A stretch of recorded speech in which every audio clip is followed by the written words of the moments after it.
எத்தனையோ பேருக்கு பெற்றோர் உயிரோட இல்ல.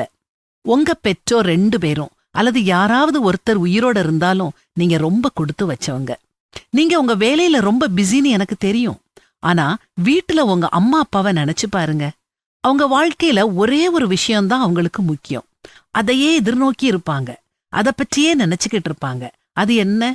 உங்ககிட்ட இருந்து வர்ற ஃபோன் கால். நீங்க எத்தனையோ ஃபோன் கால்ஸுக்காக காத்துக்கிட்டு இருப்பீங்க. ஆனா அவங்க உங்ககிட்ட இருந்து வர்ற ஃபோனுக்காக மட்டுமே காத்துக்கிட்டு இருக்காங்க. ஒரே ஒரு ஃபோன் கால். வாரத்துல ஒரு நாள் சனிக்கிழமை அல்லது ஞாயிற்றுக்கிழமை பேசினா மட்டும் போதும்னு நினைக்காதீங்க.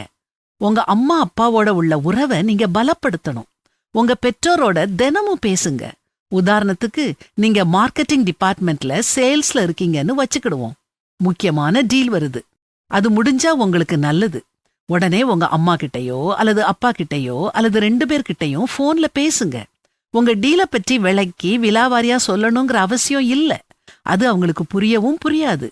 ஜஸ்ட் இப்படி சொல்லலாமே, இன்னைக்கு எனக்கு முக்கியமான நாள், எல்லாம் நல்லபடியா கைகூடி வரணும்னு எனக்காக ஜெபம் பண்ணுங்கன்னு சொல்லுங்க. அவங்க அந்த நாள் முழுசும் உங்களுக்காக கருத்தா ஜெபம் பண்ணுவாங்க. உங்க பெற்றோருடைய பிரார்த்தனையோட வலிமைய ஒருபோதும் குறைச்சு மதிப்பிடாதீங்க.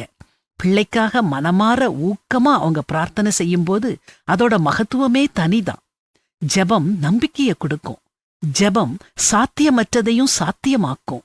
ஜெபம் ஆற்றல் வாய்ந்தது. உங்க பெற்றோர் உங்களுக்காக ஜெபிக்கும்போது உங்களுக்கு எது நன்மை பயக்குமோ அது நடக்கும். அதனால நீங்க எவ்வளவுதான் பிஸியா இருந்தாலும் ஒரு 2 நிமிஷம், அட்லீஸ்ட் 1 நிமிஷம் ஒதுக்கி அவங்க கிட்ட பேசுங்க. அவங்க ஜெபம் உங்களுக்கு தேவை. நீதிமான் செய்யும் ஊக்கமான வேண்டுதல் மிகவும் பலனுள்ளதா இருக்கிறதுன்னு வேதாகமத்திலையும் வாசிக்கிறோமே. அவங்களுக்கும் உங்க குரலை தினமும் கேட்கறது எவ்வளவு சந்தோஷமா இருக்கும். அவங்கள சந்தோஷப்படுத்துவோமா?